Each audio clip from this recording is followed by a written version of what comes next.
Hi, this is Gunna226 here with another folding knife review. Today we're looking at the Most Excellent Rat 1. Now this knife, why did I buy this knife? I bought this knife for a few different reasons. I was surfing around on Amazon one day and I came across this knife, and it was fairly inexpensive, and it kind of surprised me a little bit. So I picked this guy up to put into my EDC. Now the blade length is probably a little bit too big for most EDC tasks, and that's pretty much the case. As far as pressing it into tactical a tactical blade, I think that's probably where its strong suit might be. But it also, I think, it can do some EDCing. As I've been carrying it over the past month or so. So we'll talk about that in a little bit here. First off, let's look at the blade steel. Here we can see, if the camera will cooperate, it is, well, the Model 1 obviously, but it's the AUS 8 steel. Now AUS 8 is not ideal for rust resistance, but it performs pretty well, actually.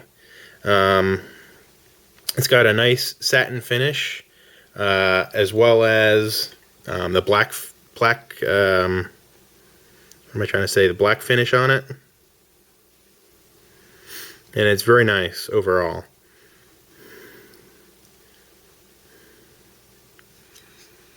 Here we take a look at the Ontario symbol. Ontario knife, and it's Randall's Adventure Training Knives. So I mean, just the symbol right there, that's I think that's pretty cool. So that kind of sold me on it right there. I mean, the Ontario makes some good knives to begin with, so you can't really argue with the quality coming out of that company. I have a couple other Ontario knives that I'll be reviewing in the future, but this is the one that I'm looking at today. Here's a nice little close-up. It's really kind of nice. Take a look at the other side. Now, one of the things here is, I think one of the cost contributing factors is that it is made in Taiwan, so it is an overseas produced knife. And in the past, we have seen that the overseas produced knives have a much better price point than the fully American produced knives. For example, I just reviewed this not too long ago. The K-Bar. You can see here it's get it to focus. Made in China. Not sure why it's not focusing. But anyway, it's made in China. So it really helps the cost coming down on these knives, and the quality is still pretty good. I mean, it's not a bad quality. Quality is still pretty high. So overall, I mean, I would actually prefer an American-produced knife, but like a Benchmade or something like that. But the price is just out of control, because I'm not really sure if what the cost factors are. Just pretty much anything made in America is pretty much going up. So anyway, it's got a nice AUS blade on it, AUS 8A or AUS 8 blade. Let's take a look at the speed. How fast does it deploy? It deploys pretty fast. I can't do it really well on camera here, but you heard it snap out fairly well. Really like the way it snaps out. It's got a good lockup. You can see here, not sure if you can see it in there or not. Looks like it's got phosphor bronze bushings in the blade. Can't really see too well. But anyway, they're in there. Phosphor bronze.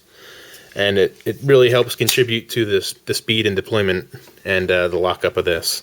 You can see up and down, side to side, no wiggle room whatsoever. If we did, you can adjust it if needed.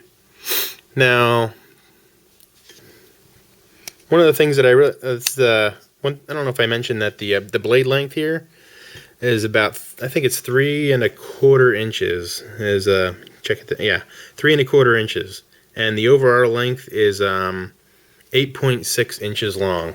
So it's a fairly long blade when it's fully extended, but it still fits pretty well in your pocket. I didn't really have any issues with it coming out or weighing me down, which leads me into the next topic, the weight. The weight is pretty reasonable for this size knife, the capability that you're getting. Let's take a look. 4.98, so almost 5 ounces. So for 5 ounces, you can get a lot more knife than, say, a SOG Flash 1 for 4 ounces or something like that. It feels like the handle material here, I thought it might have been a G10, but I don't think it is. I think it's more of just plastic or polymer, because it doesn't really have a lot of traction. Let's take a look here at the camera focus, go into macro. Here we go. You can see it's got a nice weave on it. So it got some aliasing in the camera. Yeah, it's got a nice little weave, but it doesn't offer a super lot of traction. It's a little bit slick. There's a nice little choil here for your finger to lock in. And once you're locked into the knife, it fits pretty well. And you do have a little bit of jimping here on the blade, and it is somewhat functional. It is a little bit too rounded for my taste. If it was a little sharper, I think it would be better. But you can see how it's kind of rounded off. So it doesn't give you a super lot, but it gives you enough. It's pretty nice. You get some lock in there, and the way your hand locks in on the rest of this, it's pretty nice. You can do it left-handed or right-handed. And reverse grip, still pretty nice. It locks in your hand pretty well. So no problems whatsoever there. It is a liner lock. You can see it has a good grip inside the blade itself, so it has some room to wear over. Okay, sorry about that. My battery died on me. So like I was saying before, it is fully ambidextrous, and let's take a look at the pocket clip. Pocket clip is really quite nice. It has the nice symbol on it as well. Their insignia, and you can see here that the pocket clip looks really nice. It doesn't have any issues with it coming out. It's very strong, and no problems there. It didn't come loose at all, and the pocket clip is fully repositionable to all corners. Actually, I've tried it in a couple of different corners, and actually I like it up here. I usually like it tip up. However, with a tip up carry, you can see here that it doesn't ride as well in your pocket because it's got a little lanyard hole. When you switch it to this side, it doesn't matter either side, it rides a little deeper in your pocket, and yeah, I like that a little better. It still doesn't ride totally in the pocket like some of the others that I've looked at and reviewed, where it has the nice loop and it's completely concealed, except for the pocket clip. But that's the reason I'm not having this knife with a tip-up carry. I really prefer tip-up and the deployment that it offers. However, with this, the way these holes are situated, it carries a little bit deeper with tip-down carry. Not my preferred method, but it's there. So you can see here it's got It's got post flow-through construction, which is really nice. You can take this whole blade apart if you get salt water in it or whatever, if you need to. I don't really do a lot of that, but if I needed to, I could. So it's really, really well put together. I just wish it had maybe like a higher quality G10 handle. Would be really nice instead of this plastic that's on here. It is fully lined with metal liners, which probably contributes to some of the weight. And it's not lightweighted at all in there. You guys can see in there, there's no lightweighting whatsoever done on this knife, on the liners. So that could be improved upon as well. Now, one of the more recent issues that I've had with the pocket clips, you can see here on this pocket clip, I've been wearing it for a while. I've been getting a lot more wear out here on the tip, and some wear along the edges. And actually, not this knife, but this other one that I'm gonna roll in, the K-bar Warthog here.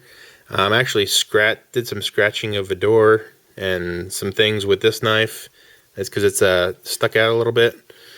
You can see that in my other review.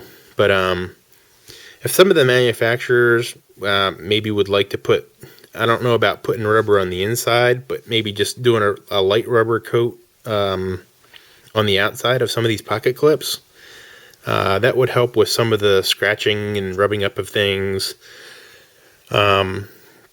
Because some of them can be pretty deep, but some of them are just you can either buff out or whatever, but some can really get in there. So I don't know if anybody's watching this, but if anybody has any recommendations on how to maybe rubberize the outside of these pocket clips, maybe leave a comment and let me know how to do that. I've been looking around for something. I found some like stuff you can paint on, but I'm not really sure. So anybody else has any experience with that, just let me know. But overall, it's a pretty good knife. It's big, large, and sharp. It came out of the box razor sharp, and it still is pretty sharp after using it quite a bit.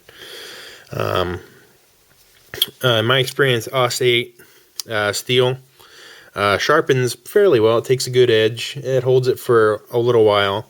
One of the downsides is once this edge is exposed, you need to keep it oiled. Hasn't happened with this knife yet, but a couple other of my knives have AUS 8 edge, have rusted a little bit where the AUS 8 is exposed. So you just need to have some light oil on it. The thing I really like about this is the whole blade isn't exposed. It's covered with this black epoxy, or black resin, or whatever it is. I'm not really sure. Couldn't find any information on it. But overall, it's a high quality knife. Now for the price. I've looked this knife up, and it's a fairly good price knife. I think I paid $23 for this knife. I think I got it on Amazon, Amazon.com. It was like 22 or 23, and then it had the free shipping if you spend more than $25 or whatever. So I got a really good price on this knife, and you can normally find it around the $30 price mark, I think. So overall, I would highly recommend this knife. If you're looking for a tactical folder, and could have some applications into EDC. If you have any other questions, please give me a PM or leave a comment below. And please subscribe. Thanks for watching.